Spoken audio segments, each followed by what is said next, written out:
Commençons par un petit jeu. L'une de ces deux chaussures est une contrefaçon. Sauriez-vous en un coup d'œil reconnaître laquelle? Alors? Celle-ci est la contrefaçon. Donc on va le voir au détail des coutures. Là, les coutures sont bien droites, bien régulières. Deuxièmement, notre aspect marquant, on a les semelles. On a sur la vraie la semelle qui est noire, alors que sur la fausse, la semelle est bleue. En appuyant, on va pouvoir se rendre compte que la vraie, ça remonte tout de suite, alors que la fausse, ça reste enfoncé. Ici, nous ne sommes pas dans une boutique classique. Alexandre est spécialisé dans l'achat-revente de sneakers de collection. Toujours à la recherche des modèles les plus récents, les plus prisés.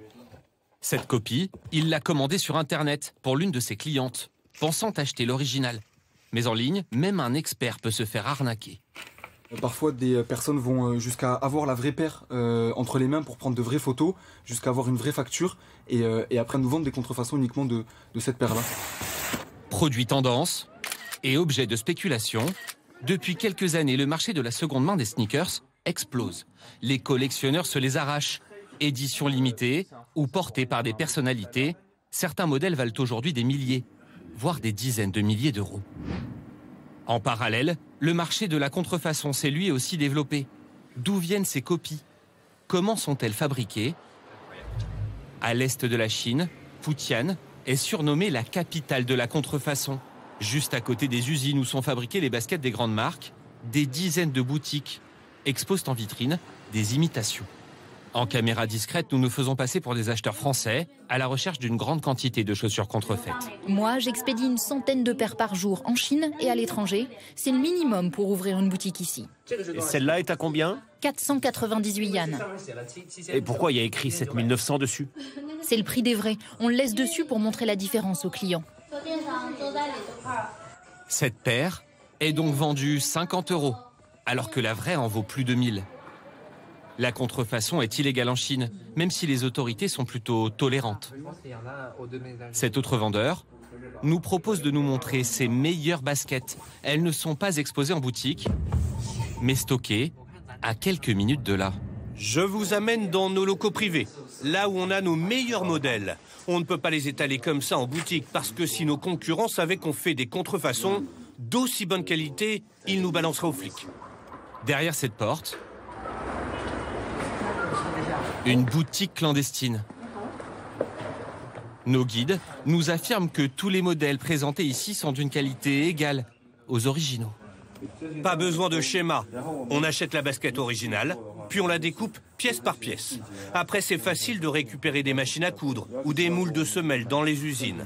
On se concentre sur les détails, on est très exigeant. La plupart de nos interlocuteurs proposent de nous mettre en relation avec des expéditeurs capables d'envoyer les chaussures partout dans le monde.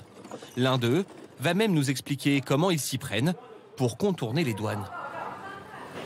Moi, j'envoie environ 2000 paires par mois à l'étranger. On préfère expédier par la voie maritime, c'est plus sûr.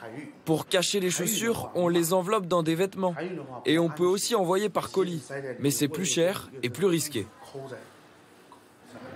En France, la douane a saisi en 2022 11 500 000 objets contrefaits. Les produits tendance sont aussi les préférés des faussaires. Autre objet de convoitise des collectionneurs du moment, les cartes à jouer, et notamment les cartes Pokémon.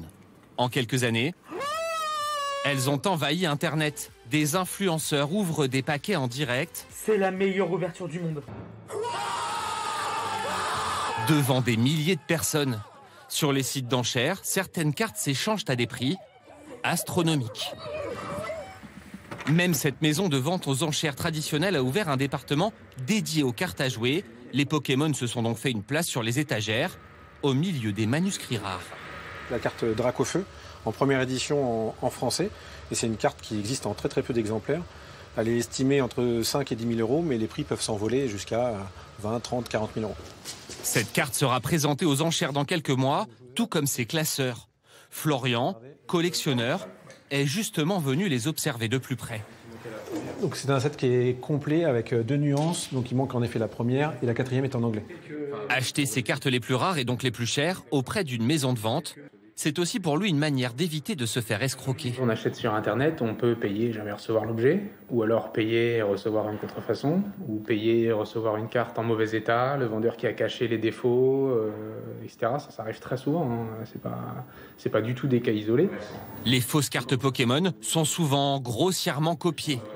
Il est donc très facile de les détecter à l'œil nu. La brillance est vraiment terne, elles sont toutes brillantes. Et quand on regarde le dos est très très clair comme délavé, le cadrage est très mauvais. C'est des fausses cartes que vous avez. Mais si un doute subsiste, certaines entreprises comme celle-ci se sont spécialisées dans l'authentification et la notation des cartes envoyées par les collectionneurs. Le poids et certains petits détails au dos de la carte permettent de reconnaître les contrefaçons. À gauche de l'image, par exemple, une fausse carte. Le T et le M ne sont pas vraiment marqués, alors que sur la vraie carte, on repère très facilement un T et un M très net. Et les vraies cartes Pokémon se trouvent dans des boutiques spécialisées ou dans des grandes surfaces. Après, il y a très peu de revendeurs officiels et donc il y a des vendeurs un peu scrupuleux qui peuvent vous revendre des fausses cartes. En France, vendre ou acheter de la contrefaçon est un délit. Peine maximale encourue, 3 ans de prison et 300 000 € d'amende. C'est cher payé pour un gourdon.